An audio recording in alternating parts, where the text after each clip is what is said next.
Богатый бизнесмен, уставший от множества дел, зашел в ресторан, чтобы пообедать. Он заказал свое любимое блюдо и стал ждать. Когда официант принес еду, он с нетерпением принялся за нее, не замечая ничего необычного. Но в этот момент в ресторан вбежал мальчик с бледным, испуганным лицом и закричал: «Не ешьте это!».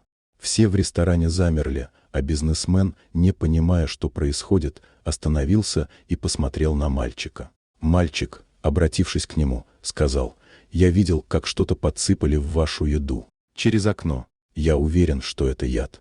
Бизнесмен отложил вилку и задал вопросы. «Ты уверен? Кто это сделал?» Мальчик кивнул и поспешил объяснить. Он рассказал, что видел, как человек, который сидел рядом с его матерью, передал порошок официанту. Через окно он заметил, как тот подсыпал его в блюдо бизнесмена, когда тот был занят разговором по телефону. Мальчик не знал, что именно это было, но он был уверен, что это опасно.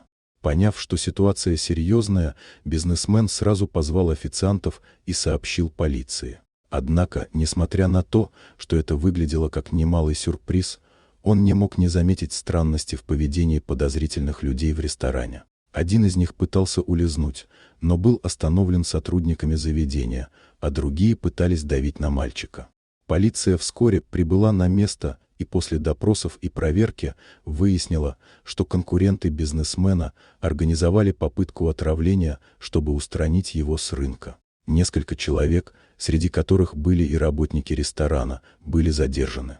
Вскоре выяснилось, что они сговорились отравить бизнесмена, подсыпав яд в его еду, рассчитывая, что он не заметит. Когда расследование завершилось, бизнесмен захотел отблагодарить мальчика за его храбрость. Он узнал, что тот с матерью живут в бедном районе города, и решил помочь им, но не так, как это было бы принято в сказках. Он организовал им помощь, предложив мальчику учебу и обеспечив им жилье в более безопасном районе, но не в элитном квартале, в одном из новых жилых комплексов с хорошей инфраструктурой. Он хотел, чтобы они начали новую жизнь, но не чувствуя, что они обязаны ему.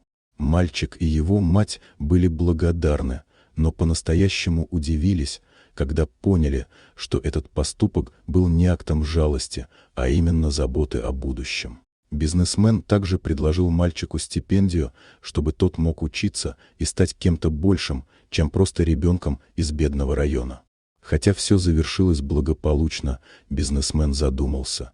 Его жизнь могла бы быть совсем другой, если бы не этот случай. Он понял, что иногда самые большие испытания приходят оттуда, откуда не ожидаешь, и что настоящая доброта часто оказывается гораздо более важной, чем даже деньги и власть.